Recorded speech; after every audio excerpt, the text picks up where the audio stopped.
Hi, and welcome to Tennis Volley Talk with Brian Danielson, episode 75. Today's going to be a little bit special 75th episode, kind of commemorating Wimbledon and also talking about some best tennis courts in Sand Valley, Wisconsin, with Jack Sturart, the tennis pro at Sand Valley, where there are 16 grass tennis courts that are public tennis courts. So with that, let's get to that, and I'll be pausing it and letting you know where I was in my career at the time.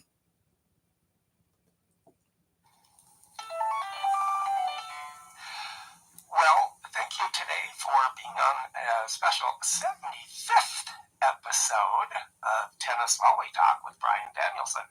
Hey, this today, I am going to be actually talking to a unique tennis pro that is actually does tennis, is a tennis pro at some unique tennis courts, kind of in a way. It's commemorating Wimbledon week and being in the last week of Wimbledon.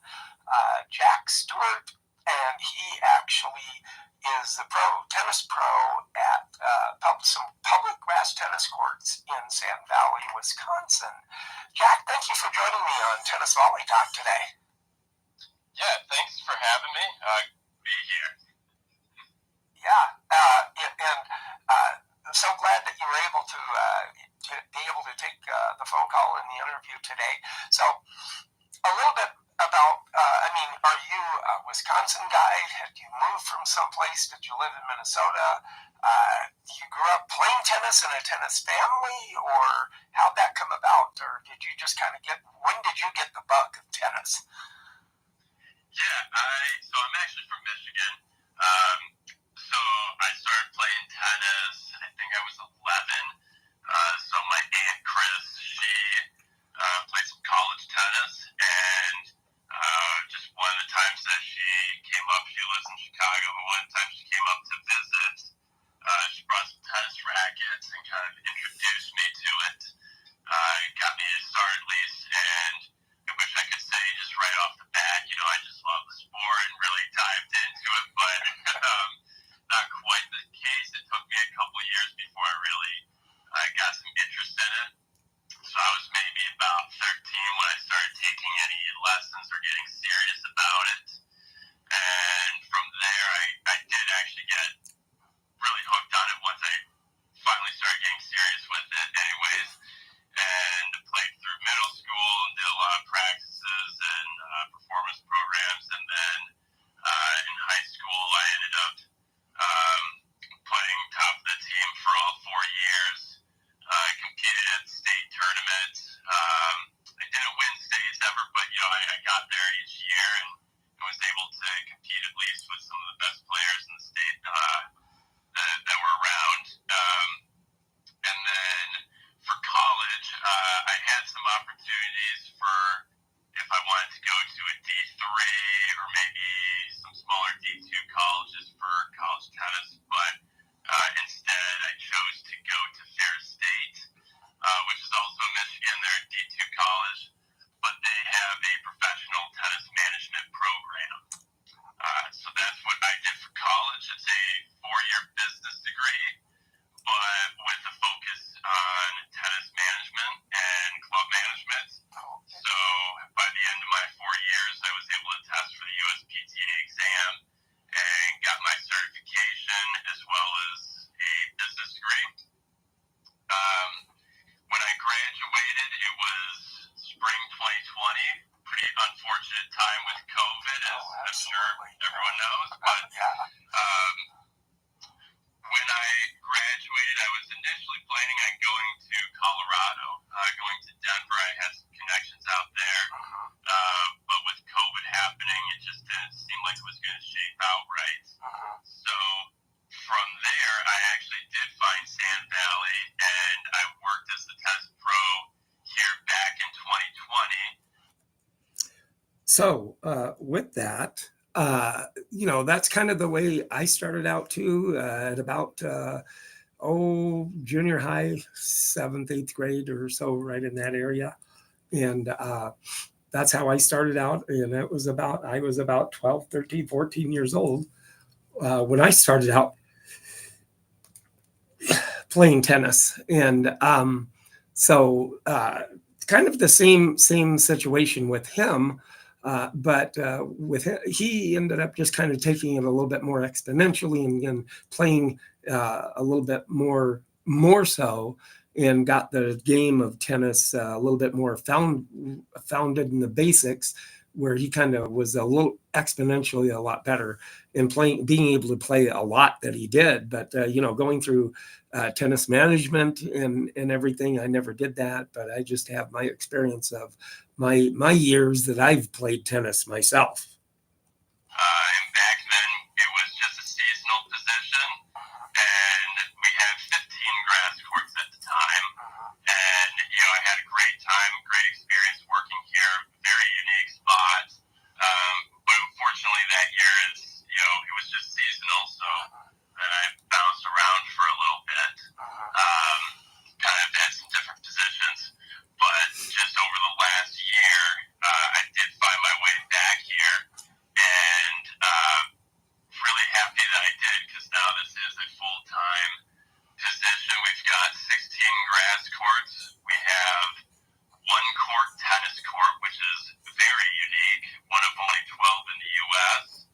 And then we've got some plans for platform and padel as well. Oh, goodness. Yeah, and I heard that you actually have the original tennis that originated in the early 1800s too. That's on a court, but that's a little lower net, but you kind of play it like racquetball almost. Yeah, so that's what court tennis is. Court tennis, yeah. Depending what country you're in, it's a different name. So in the U.S., we call it court tennis. If you're in the U.K., it's called real tennis. Oh, okay. Australia, they call it royal tennis. And then in France, that's where it originated from, and they call it jeu de paume, game of the palm. So, yeah, we have one of those courts, and it's a very interesting game. It's a mix of elements of tennis, some racquetball, some squash, but court tennis, it is the first racket sport of any kind. So every racket sport we have today, we can thank for that sport existing. So that's why it kind of has elements of a little bit of everything combined into one game. So I'm sure that a tennis player that is there and kind of started working and playing it would catch on pretty quick with that. But he goes into some of the realm of how it's played and what it's called, which is really interesting in itself too.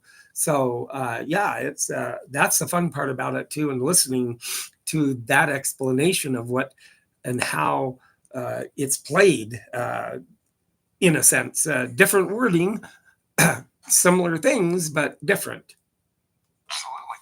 And I bet you it's just fun. Is it kind of scored like tennis in a way too, or is it like points? To, I guess, simplify it, it is scored fairly similar to tennis, that we're still playing 2 out of 3 sets or 3 out of 5 for pros. And you still have the typical, 15, 30, 40, that sort of stuff is the same.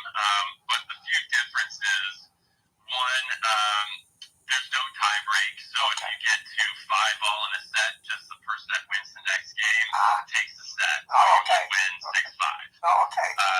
The other difference, and this is where it gets a little bit confusing for some people, but if you were to look at a court or find a picture of it, there's, it's asymmetrical. The two sides don't look the same. So one end of the court is called the service end, and the other end of the court is called the hazard end. The hazard end is where you would return or receive serve from, and then obviously the service side, that's where you'll be serving on. In our game of lawn tennis that we all know, right?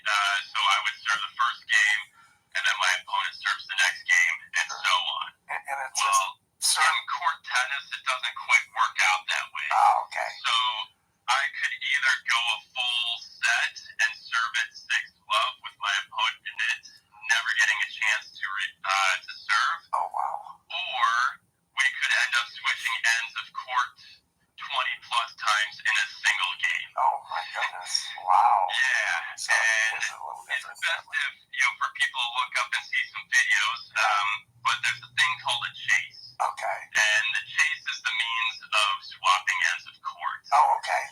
Yeah. So So yeah, chase, you would either need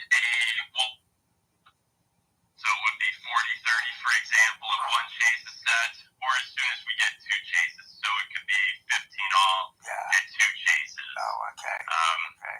Yeah, that's the simplified way of explaining it. I may lose some people if I go a little bit too deeper on the chase without having a video for people to see. Or without actually being there and kind of going through the paces of what. Now, is it like a regular serve when you serve too, and that way, or is it underhand, or? Yeah, so there are 40 different types of serves that you can hit in court tennis. Goodness. Yeah, so there are some underhand, there's some overhand, some sidearm. Each serve has its own unique name to it. Oh, sure. Yeah, and when you serve, from the service end, you have to get your serve to hit up onto the penthouse and then land behind the yellow line on the hazard side of the court. Okay. Yeah. So kind of a technique of having to bounce it off of someplace and then making it land where you need to before the point starts. And all sorts of different spins to try to trick up your opponent as well. Sure. Yeah, hence that there's where the handball comes in, or the squash comes in with the different spins in that way, and is it used with a regular racket or a different kind of racket? No, so the rackets that are used are wood rackets. Okay. If you were to look up an image of a court tennis racket or look up real tennis racket, they have a slight bow to them. The head isn't perfectly straight like our traditional tennis rackets that we think of. And that bow is to kind of simulate the hand. So if you think of in the past, as I said, it started out as a handball game. Yeah. And then they started putting some strings around their fingers to get a little extra leverage on the ball. Sure. And then from there, they started to evolve into making rackets. And the racket is the head is slightly shaped like the palm of your hand. Oh, okay. So yeah, that's really interesting in itself to have that kind of a different kind of a racket to play with and everything, but still very unique in everything with that. Sounds like a really cool, good workout too. Once you learn it, it'd be pretty fun to do with that. Doing that with the court tennis would be pretty fun.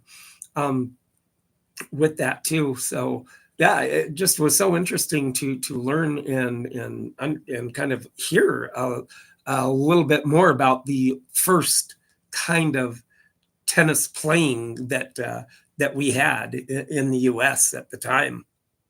Oh, you kind of have that feel of it and everything, like handball, squash, or whatever. But eventually, if you tennis player probably catch on pretty quick though too on that. So as far as the grass courts, how did they come about to be made? How long have they been there at Sand Valley, the grass courts anyway? Yeah, so Sand Valley has been around, first year was 2017 as far as being open for golf and as a resort. Back in 17, they didn't have any grass courts or anything. It was just one golf course and the main clubhouse. It's obviously grown significantly in just those few years. But in 2018, they put out a tennis court at the halfway hut of one of their golf courses. I believe it was the Sand Valley course. And it was just kind of an idea of just, let's just throw a fun amenity. And that court was used fairly heavily through the season. So then the following year in 2019, we thought, you know what? Let's just throw out 15 grass courts and see what happens. And 2019, the courts, they were filled.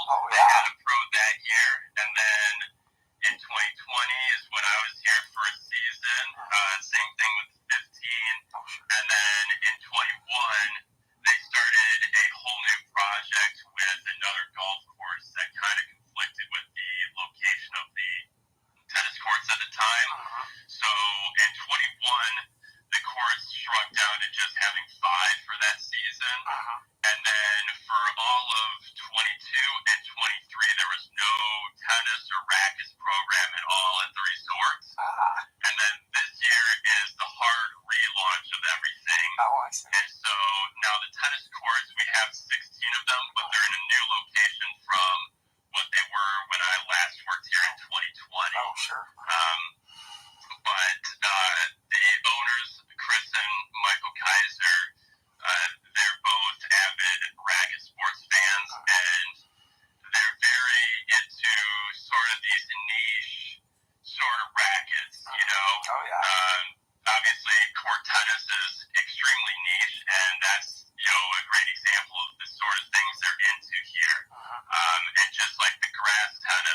Charles City, Iowa grass tennis court before?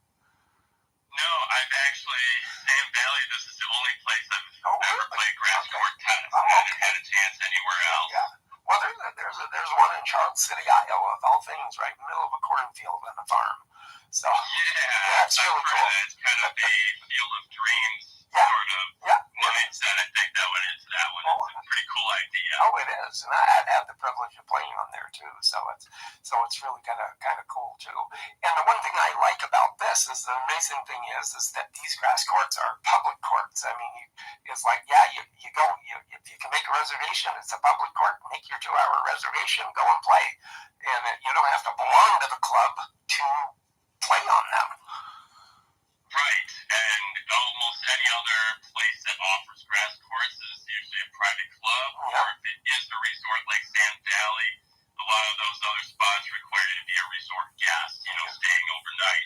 Where Sam Valley does not require that. You can be a guest, drive up for just a few hours and play your tennis, and it's wide open to the public. Oh, that is just, I bet you that is just so good. That does make it really nice for the general tennis population that they don't have to belong to a club in order to play tennis. Public court, like the hard courts, a public court, high school court, or a public court that's at a park or anything like that. But this one, these so happen to be at a club, very well maintained club, and grass courts, but general public can play on them, which is so probably exponential nice for the tennis players out there. For the regular tennis players out there too, to have that opportunity, to be able to do that with go out and play public on a grass tennis court. That's cool. I actually had also an opportunity. I played on one of 4 grass tennis courts in Baker City, Oregon one time too. So that guy made some beautiful tennis courts too, and he has it down to a fine art. It was really beautiful. It has lights and everything. But that was a good little gentleman's doubles match that I had too, up in Baker City, Oregon. Oh wow! Yeah. That sounds quite the time out there. Oh, it was. It was wonderful. But now with that, I mean, just kind of the fact, I just kind of like the fact that with these grass courts, it's, the kind of a commemoration of Wimbledon, this year. So, with Wimbledon going on, there's been some pretty good matches going on too, and U.S. men's and women have been doing pretty good.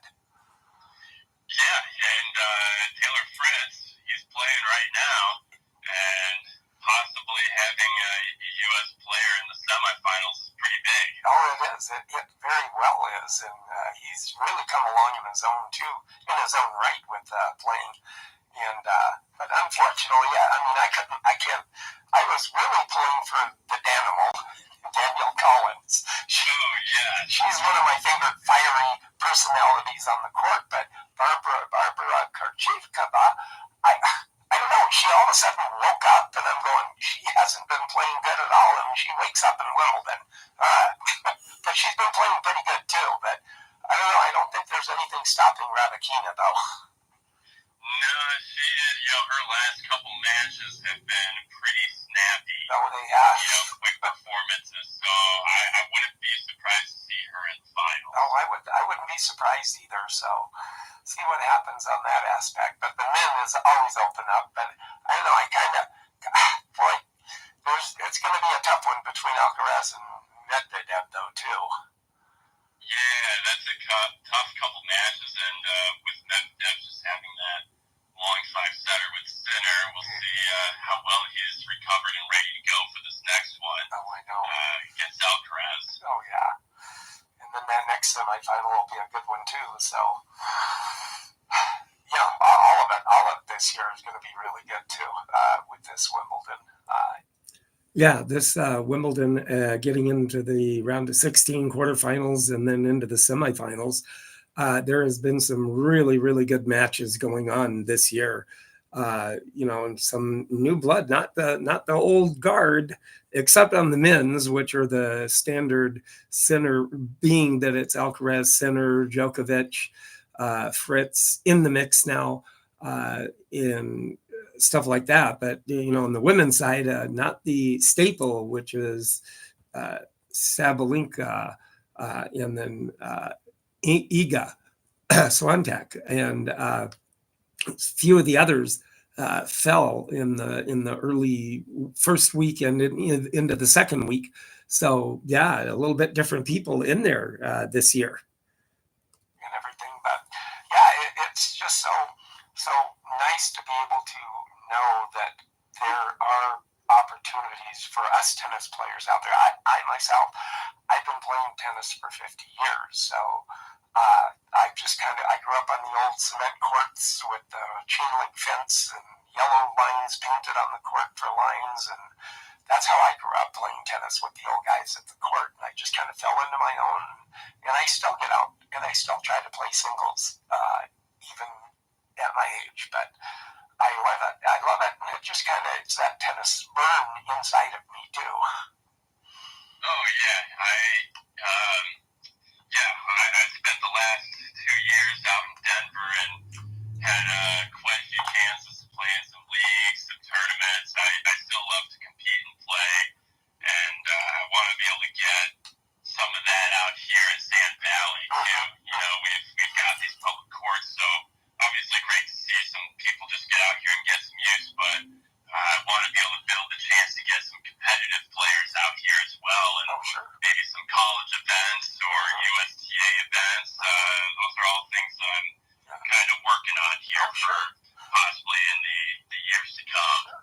And you can always, instead of having, you can also do USTA event, or you can just kind of open it up and say, do it the ABC player and do a tournament that way, and the open A and B, for the people from all over, and kind of open it that way, where it kind of gives a good variety of people that are within,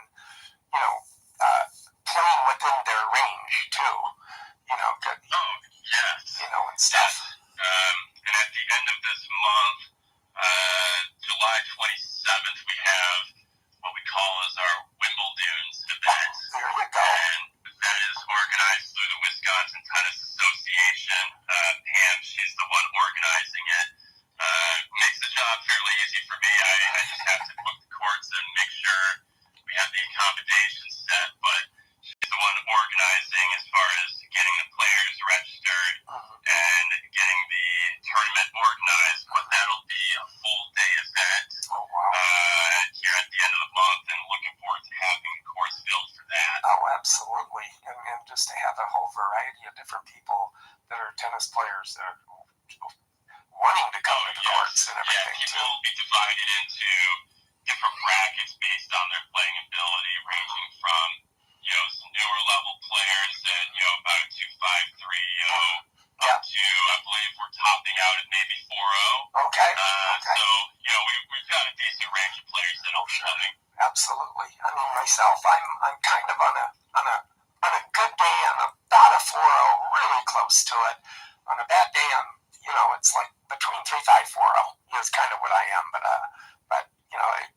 still, I've been learning so many things exponentially with the tennis game, because you always still learn with simple things of serving now and everything. Like, a friend of mine was showing a group of kids how to serve and do the pronation instead of like coming across, but pronate, and use the same toss. And I started doing that, and I went, wow, I'm getting a lot more power in my serve now because of that. And I went, how'd that happen? Why did I discover this before? Right, yeah. And, tennis is one of those sports. There's always something you can find to improve on. And that is so true, that you can always find something to improve on that makes you want to improve more out there on the court itself. So that does make it really nice to learn that kind of stuff too, that you didn't know, and then it makes your game better, and then it makes you want to play better and get better instead of being stuck in one particular place that you're frustrated with your game, can't hit anything and all that. So learning something new and makes you want to play better because you've learned something new and it's making your game better. And I'm still finding little things to tweak on my forehand, especially. Not sure if you've ever had the chance to go up to somewhere that's a high altitude as far as tennis, but the ball just kind of soars up there. And for the last couple of years in Denver, I kind of went to a windshield wipery sort of forehand with that top spin to get the ball to drop in. Oh yeah. And then now here I am back at sea level and kind of giving myself a chance to reshape the forehand and get a little more drive into it. Oh, absolutely. It's been a fun process. Oh, I'm sure it has. Yeah. Well, yeah. With me, I kind of more or less used to have in kind of the traditional, you come in, come sideways, bring the racket back, kind of straight back, and then come through and up, more of a flat shot, right? Kept hitting the tape so much. So then I kind of had a little half hour with a pro, and he kind of showed me, bring the racket forehand down instead of straight back, bring it down so you're getting that top spin on it. Hold the racket a little different. So now what I'm doing is I have that preparation and bring that racket down where I have it in that down position to bring it up to get that top spin to have it go in. So, and it's really exponentially helped on some of my shots too. Oh, yes. I'm sure that's definitely helped.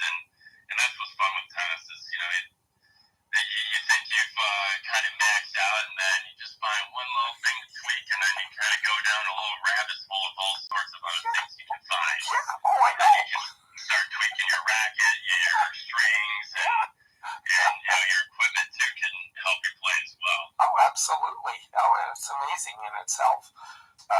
That exponential part of it that I'm still learning, even at my age, I'm 68, but I still play singles and still get out there, and everything. So, and they have a little local tournament here in Elk River that they have at the end of July, the last weekend, and really a fun tournament to be in too. And there's, that first Saturday, they get it done, they do no ads, so it runs a little quicker. And then with that, it has the men's open in the A and B division, and hopefully I can catch a gear with some of my newfound techniques. I might catch a gear, and who knows? Be in the trophy round, but I would hope I would. But that's me thinking.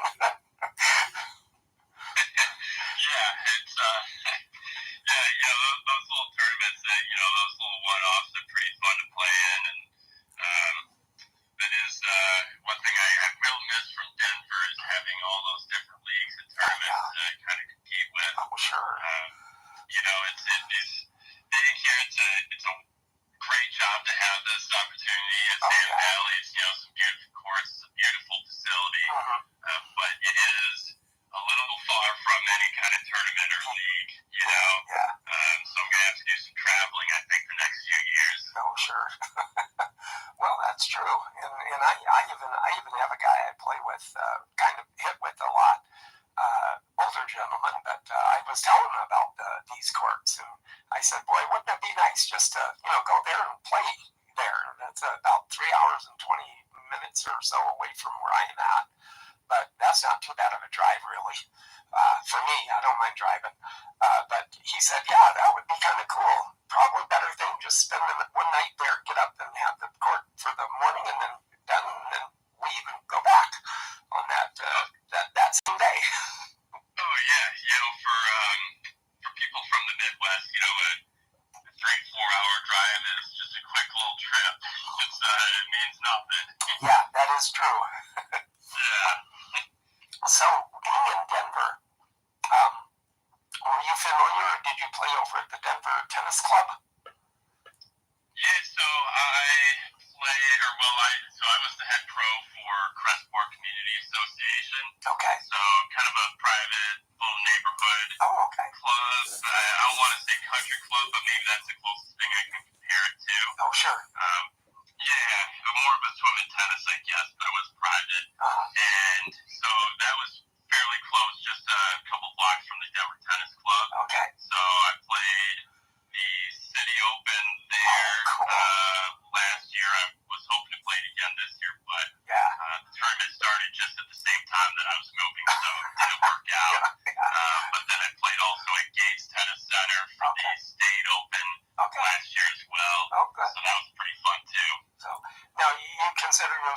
probably what, 4 or 5 or 5, somewhere in that area. Yeah, I think when I was playing at my best in college, I would definitely say a 5. Yeah. Currently, since I'm not playing, 5, 6 times a week like I was, probably closer to that 4 or 5 mark now. Yeah. You just got more of a little bit. I mean, myself, I've had to learn with it because it's all been kind of a self-taught to myself. Very few lessons and just kind of tweaks here and there. But myself, I just kind of like, I'm like I said, I'm the 4-0, but the natural ability to like catch that, and when you started playing, it was a natural ability with a lot of people. Once they got it, that then they just exponentially grew and were better than a lot of other people, though, too, because they were able to play a lot and a lot and a lot, and that's what got you better. But I played as much as I could, and I got to where I am, and I'm pretty satisfied with where I'm at. Yeah, likewise. Considering I think I started, when you compare it to some other kids and, going on to play college tennis, most of those kids, they started playing tennis, at 6 or 7 or something quite a bit younger than I did. Yeah. And I felt pretty happy by the time I was a senior in high school, it took the entirety of high school, but I was finally caught up with, those other players that were, at least in my group, that were going on to play college tennis. I was able to compete with them. And so I felt pretty proud to get to at least where I was, considering how late I got to the game. Oh, absolutely. So yeah, with that, being able to, exponentially then catch up with the kids, because he started later, and catch up with those kids. But also, I just want to remind you YouTubers, like, subscribe, comment on the tennis channel. If you like the phone interviews, let me know. Comment, please. Like, subscribe, and then be showing you the racket of the day here pretty soon. And for you YouTubers, for you podcasters out there, be sure and like, subscribe.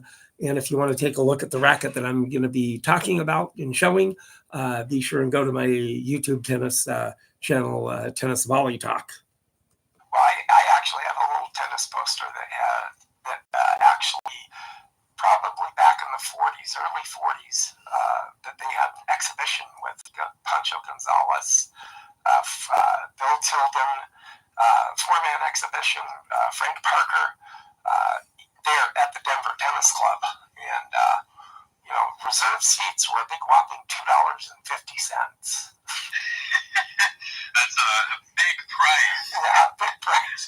Children were 50 cents, and general admission was $1.25. Oh, wow. Yeah. A little bit different than it probably would be today. Oh, I'm sure.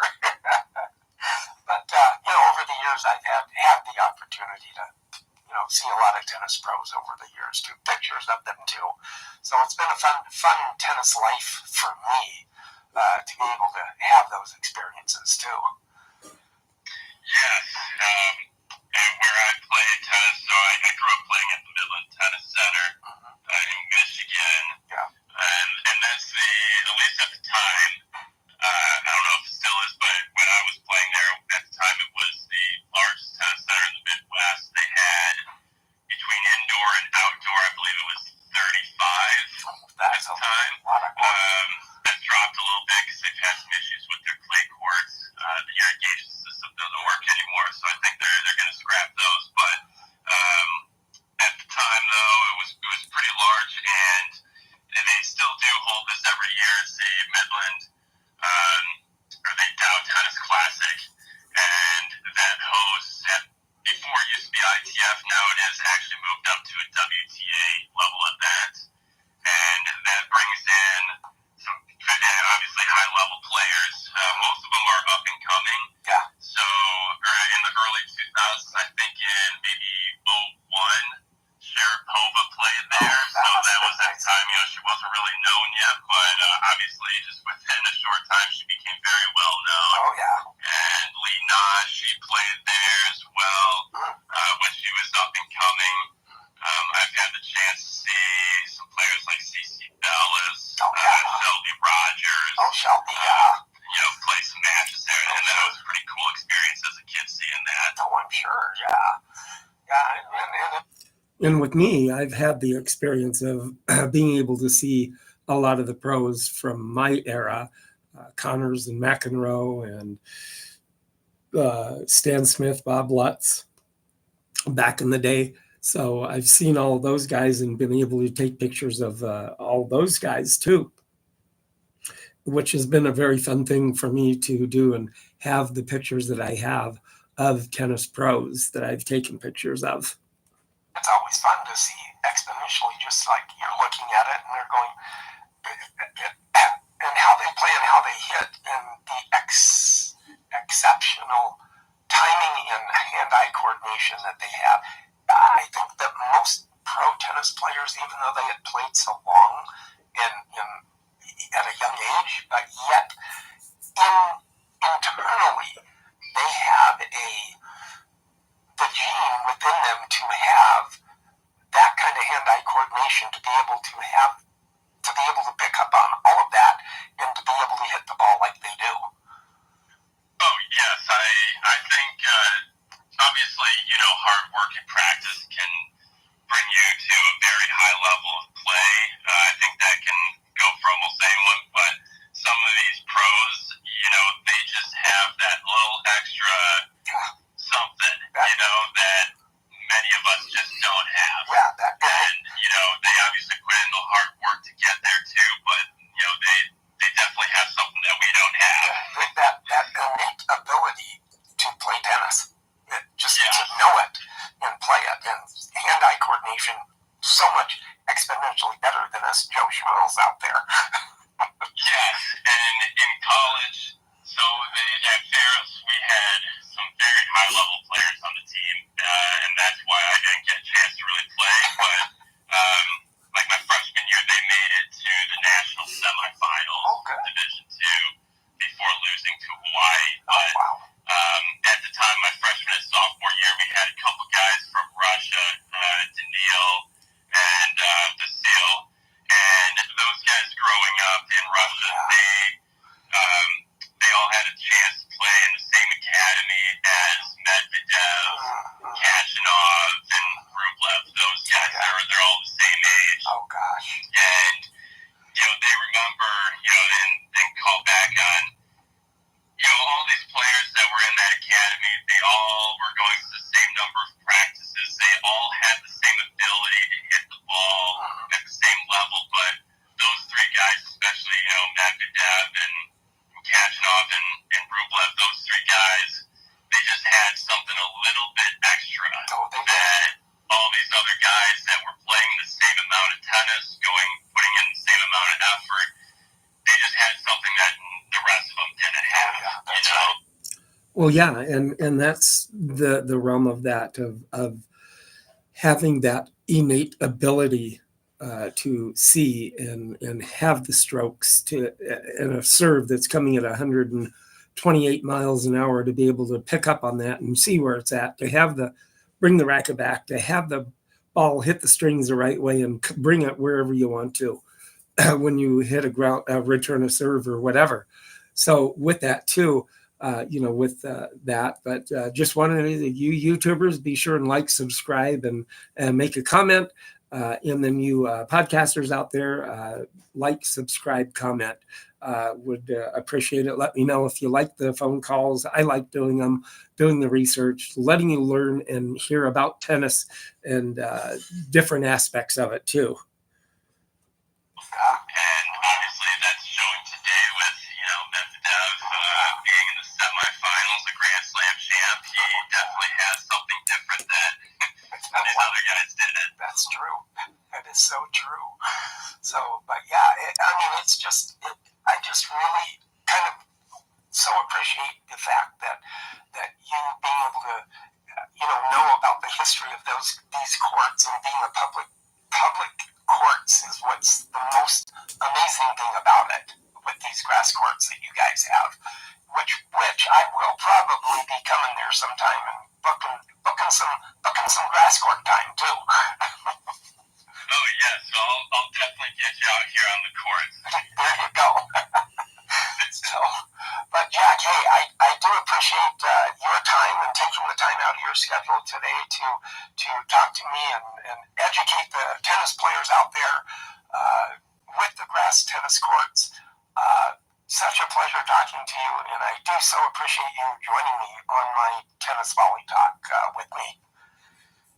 Oh, yes, thank you. Thanks for getting in touch with me. I'm appreciative of that, and it's been a nice interview, and love getting the word out of Sam Valley and how unique we've got this grass court facility and what we have to offer, and the things that we will be adding to our program in the near future as well. Oh, sure, absolutely, and be sure to take a look at on YouTube when it drops, and I'll be doing the YouTube channel of this episode, and once it drops, then, or you can even look at some of the previous ones too. Tennis Volley Talk, all in capital letters on YouTube, and see what it's all about. You'll get to see a little bit of my racket collection in the background, where I have about 250 rackets, so some of them pretty old. Awesome. Yeah, I'll be looking forward to seeing that on YouTube. I'll definitely be looking that up. Okay. Well, thank you so much again, Jack, and you get out there and keep on hitting. Thank you. You as well, and I appreciate it. All right. Thank you. Yeah. Bye. Bye.